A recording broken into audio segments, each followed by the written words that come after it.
सास को हुआ अपनी भूल का एहसास।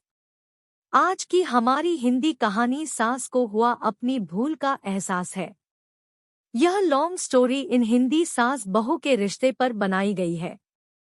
आपने सास बहू की कहानी पढ़ी भी होगी और अपनी जिंदगी में बहुत बार देखी भी होगी। सास बहू का रिश्ता अगर अच्छा हो तो वो माँ बेटी बन जाती है। अगर उनके रिश्ते में कड़वाहट हो तो वो एक दूसरे को देखना भी पसंद नहीं करती। आज हम ऐसी ही सास बहू की कहानी आपके साथ शेयर कर रहे हैं। हम उम्मीद करते हैं आपको यह न्यू हिंदी कहानी जरूर पसंद आएगी। राधा जी एक आम मध्यम वर्गीय परिवार की मुखिया थी। वे अपने बेटे शुभम और बहू मनीषा के साथ रहती थी। एक बेटी सीमा थी जो कि शादी के बाद अमेरिका में बस गई थी। राधा जी के पति की मृत्यु बहुत पहले ही हो चुकी थी। शुभम और मनीषा की शादी को 5 साल हो गए थे, लेकिन अब तक उनकी कोई संतान नहीं थी। राधा जी की बहू मनीषा भी जॉब करती थी, जो कि राधा जी को बिल्कुल भी नहीं सुहाता था। वे जल्द से जल्द दादी बनना चाहती थी, लेकिन मनीषा और शुभम यह अच्छी तरह से जानते थे कि अभी मनीषा का जॉब करना कितना जरूरी था। राधा जी अपने बेटे शुभम से इस बारे में बात करती तो शुभम किसी न किसी बहाने से बात को टाल देता था। इसलिए वे मनीषा को ही परेशान करने के बहाने ढूंढती रहती थी ताकि वह अपनी जॉब छोड़ दे। और अभी कोरोना काल में तो मानो उनके मन की मुराद ही पूरी हो गई थी। हालांकि वे दिल की बुरी नहीं थी, लेकिन पोते की चाह में वे ना चाहते हुए भी ऐसा कर जाती थी। अपनी हमउम्र सहेलियों को दादी बनते देखकर उनका मन दुखी हो जाता था। उस दिन भी घर में ऐसा ही कुछ हुआ।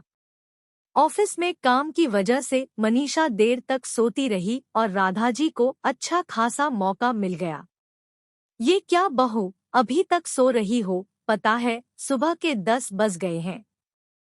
शुभम भी बेचारा कब से उठकर ऑफिस के काम पर लग गया है और तुम हो कि अभी तक सोई पड़ी हो। चलो अब उठकर सबके लिए चाय नाश्ता बना लो, मुझसे कुछ हो नहीं पाता है, वरना मैं तो तुम्हारे भरोसे कभी ना रहती, खुद ही सब कर लेती।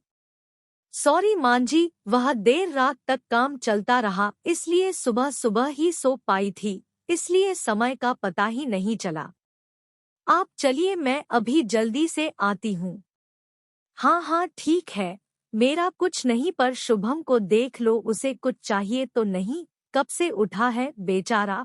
हे भगवान मुझे जल्दी से ठीक कर दे ताकि मैं ही अपने बेटे का ध्यान रख सकूं, राधा जी ने नाटकीय अंदाज में कहा। राधा जी ने अपनी बहू मनीषा को उठाते हुए कहा। मनीषा ने घड़ी देखी तो वाकई 10 बज गए थे। आज उसकी आंख कैसे नहीं खुली। वह जल्दी जल्दी अपने काम निपटाकर हॉल में आई तो शुभम अपने लैपटॉप के साथ ऑफिस के काम कर रहा था। उसने किचन में जाकर चाय नाश्ता बनाया और फिर रात के बर्तन साफ किए और झाड़ू पोछा करके नहाने चली गई। दरअसल कोरोना वायरस की बढ़ती बीमारी की वजह से शहर में पूरी तरह लॉकडाउन किया गया था, इसलिए काम वाली बाई भी नहीं आ रही थी। मनीषा खुद एक इंटरनेशनल कंपनी में काम करती थी। उसका ऑफिस टाइम निश्चित नहीं होता था, अधिकतर उसे रात में देर तक काम करना होता था। कल भी उसका काम देर तक चलता रहा, इसलिए वह देर तक सोती रही। मनीषा नहाकर आई तो देखा कि उसकी सास अपने कमरे में अपनी सहेली से फोन पर बात कर रही थी। बातचीत में अपना नाम सुनकर मनीषा सास की बात सुनने लगी। अरे शारदा, तुम भी अपनी बहू को ज्यादा सर पर मत बैठाओ। बहू को ज्यादा उड़ने दोगी तो कल को अपनी नौकरी के चक्कर में वह तुम्हें ही घर की नौकरानी बनाकर छोड़ेगी। मैं तो भाई शुरू से ही मनीषा के नौकरी करने के खिलाफ थी। अब करे नौकरी शौक से, पर साथ साथ घर के काम भी करे। मैं तो बदन दर्द का बहाना बनाकर बैठ जाती हूँ, नहीं तो सारे काम का बोझ मेरे सिर पर आ गिरता। मैं कोई मुफ्त की नौकरानी थोड़े ही हूँ। मैं तो कहती हूँ तुम भी यही किया करो। सास की बात सुनकर मनीषा की आंखों में आंसू आ गए। वह जिस सास को बीमार समझकर उनकी दिन रात सेवा करती है, उन्हें एक ग्लास तक उठाने नहीं देती है, सारा दिन घर का और रात को ऑफिस का काम करके थकान से चूर होकर भी उफ तक नहीं करती, उसका यह फल मिला है उसे। माना वे मेरी नौकरी के खिलाफ है, मगर यदि घर की किश्त नहीं होती तो वह भी कभी नौकरी नहीं करती। शुभम का बोझ कम करने के लिए ही तो वह नौकरी कर रही थी। खैर, अभी के मुश्किल समय में वह सास से किसी भी बात पर बहस नहीं करना चाहती थी जिससे घर का माहौल खराब हो, इसलिए वह उनकी बात को नजरअंदाज करके वहां से चली गई। लेकिन उसकी नजरों में राधाजी की इज्जत जरूर कम हो गई थी। दूसरे दिन सुबह सुबह राधाजी की बेटी सीमा का अमेरिका से फोन आ गया। सीमा की सास उसके पास अमेरिका आई हुई थी। आदत के अनुसार राधाजी ने जैसे ही सीमा की सास की बुराई करनी चाही, वैसे ही सीमा ने उन्हें डपट दिया। माँ, आप बिल्कुल भी मांझी के बारे में अनाप शनाप नहीं बोलेगी। पता है आपके चक्कर में आकर मैंने उनके साथ कितना बुरा व्यवहार किया था, लेकिन आज मुझे उनकी कीमत पता चल गई है। तुम तो उनके यहाँ पर आने के कितने खिलाफ थी, मगर आज अगर वे यहाँ नहीं होती ना माँ, तो ना जाने हमारा क्या हाल होता। तुम्हें तो पता ही है कि मेरा नौकरी करना कितना जरूरी है। कोरोना ने यहाँ भी ऐसा कहर ढाया है कि घर से ही सब करना पड़ रहा है। किट्टू का बेबी केयर सेंटर भी बंद है।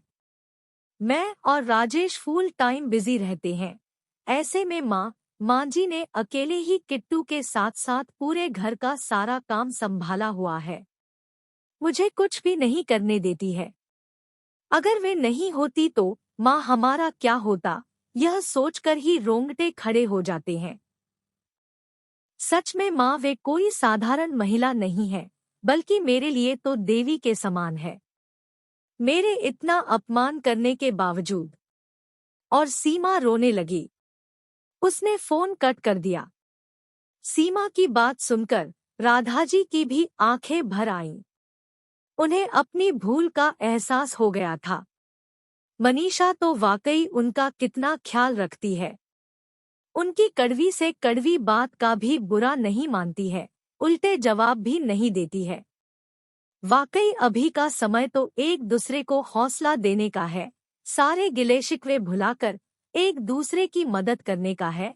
तो फिर वे स्वार्थ में कैसे अंधी हो गई थी, इतना कैसे गिर गई थी कि ऐसे मुश्किल समय में अपने ही परिवार की सहायता नहीं कर सकती।